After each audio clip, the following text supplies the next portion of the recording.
In today's world, freedom of expression is widely regarded as one of the most basic human rights. Article 19 of the Universal Declaration of Human Rights clearly states that everyone has the right to freedom of expression, including the right to hold opinions without interference and to seek, receive, and impart information through any media and regardless of frontiers. Article 35 of the Chinese Constitution also solemn and lie promises that citizens enjoy freedom of speech, publication, assembly, association, procession, and demonstration. However, in reality, these rights are often restricted by vague clauses such as national interests and social stability, resulting in a huge gap between legal protection and actual implementation. This study takes this contradiction as a starting point and reveals how contemporary China restricts freedom of expression at the legal, administrative, and technical levels through 3 specific cases: artist Liu Xia, Dr. Li Wenliang, and self-media person Li Wenzuo.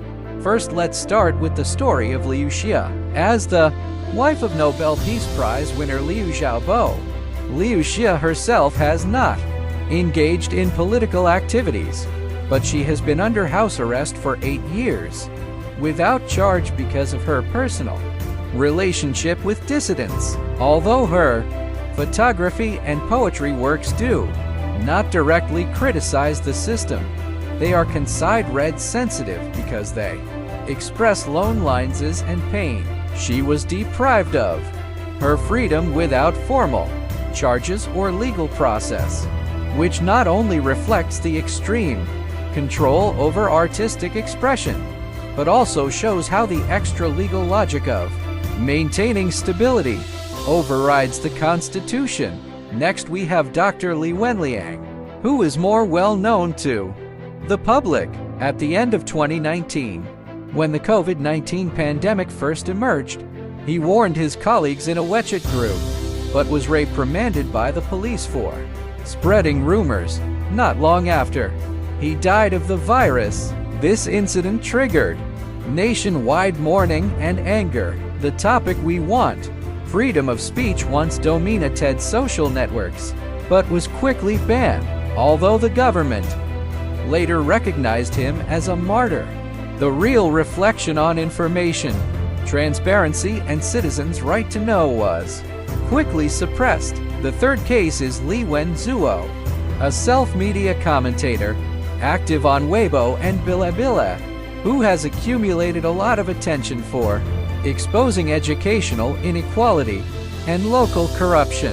In 2022, he was banned from the entire network for a critical post, and his past content was cleared without any official explanation and was simply summarized as violating platform regulations. His disappearance is not an isolated case, but a microcosm of the increasing tightening digital space in China today. Algorithms and manual censorship go hand in hand to create an information environment that seems clean but is actually highly homogenized.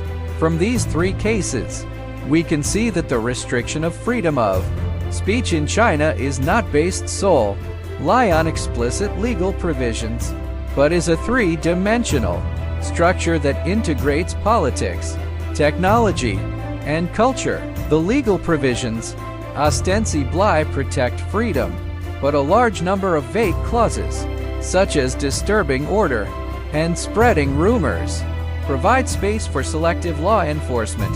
And outside the law, informal means such as house arrest, account blocking, and public opinion guidance have formed a silent high pressure. In contrast, Article 19 of the Universal Declaration of Human Rights emphasizes that any restriction on speech must be legal, necessary, and proportionate, and guarantee the right to know and the right to appeal of those restricted.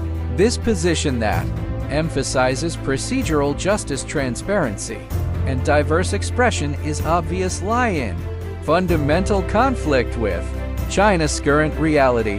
How to change. This study puts forward several suggestions. First, clarify the legal boundaries and abolish the vague and easily abused crime of expression.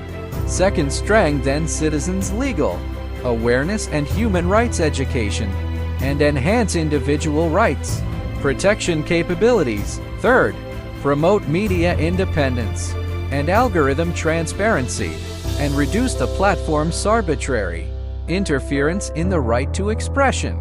At the same time, the international community should continue to pay attention to China's speech environment and exert constructive pressure in diplomatic and human rights dialogues. In the conclusion, we must realize that freedom of speech is not only about individual rights, but also the engine of social progress.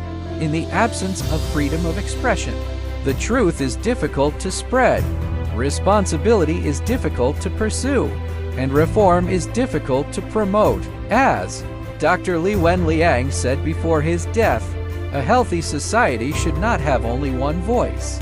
This simple sentence became the most painful accusation that winter. If we want the future Chinese society to be more fair, transparent, and inclusive, we must face up to and solve the current speech dilemma. Let every voice have the right to be heard.